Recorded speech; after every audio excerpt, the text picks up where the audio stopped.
All right, Josh, the Democrats' strategy right now is basically to say there's going to be more proof. The smoking gun is still to come. I mean, I don't think we should have any witnesses in the Senate impeachment trial. I think this whole thing is ridiculous. We covered that in the last segment. But I also do not think that John Bolton testifying is going to provide them with this, last nail, the straw that broke the camel's back. He's not going to be the smoking gun they want.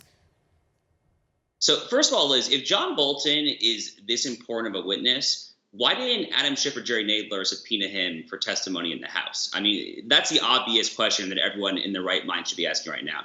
Now, I'm actually a longtime John Bolton fan. I think Bolton's one of the most chronically misunderstood people in all of Washington, D.C. The left hates him because he's a hawk. The neocons hate him because he's actually not a neocon. This is a very common misperception about John Bolton. He is a hawk, but he is really not a moralistic interventionist. I disagree with John Bolton on some foreign policy issues, including Afghanistan. But on the most important Middle East foreign policy issue of all, Iran, I think John Bolton is spot on. So I'm actually a longtime defender of his. But he is clearly not going to provide any kind of smoking gun testimony for the reasons that you just outlined.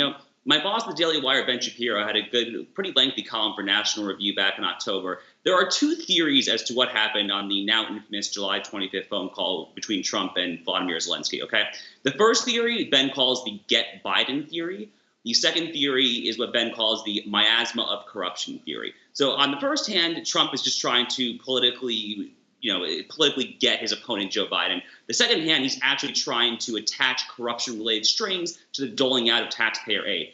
My reading of everything that's happened so far is that this second theory, the miasma of corruption theory, is more likely.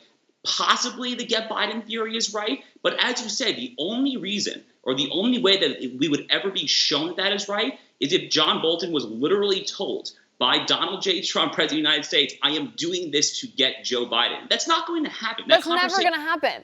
And that's my point here. That's my point here is that's never going to happen. And that would be the only thing that I can think of. I mean, Bolton's lawyers, by the way, the reason that the Democrats are holding out hope is because Bolton's lawyers say that he has information. Bolton has information that did not come up in the impeachment proceedings in the House of Representatives. We don't know what that is, so this is, of course, all speculation. I hate to make predictions, but at the same time, you're looking at this and you're like, unless it's completely out of left field about a topic that we're not even discussing right now, if it's just related to Ukraine, the only thing that could be a smoking gun that would change people's minds would be proof of this really wild allegation from the left, which has been disproved by every other witness and the transcript itself. So what on earth could John Bolton come out and say other than, I disagreed with the president, I didn't think he handled this right, which he's entitled to that opinion, just like other Trump advisors and other politicos are, but that's not impeachable. Of course, the president of the United States is the one that sets foreign policy, not his advisors, not even members of his administration aren't, and I don't see what he could come out and say that would materially change this proceeding. So I don't know what the Democrats are hoping for.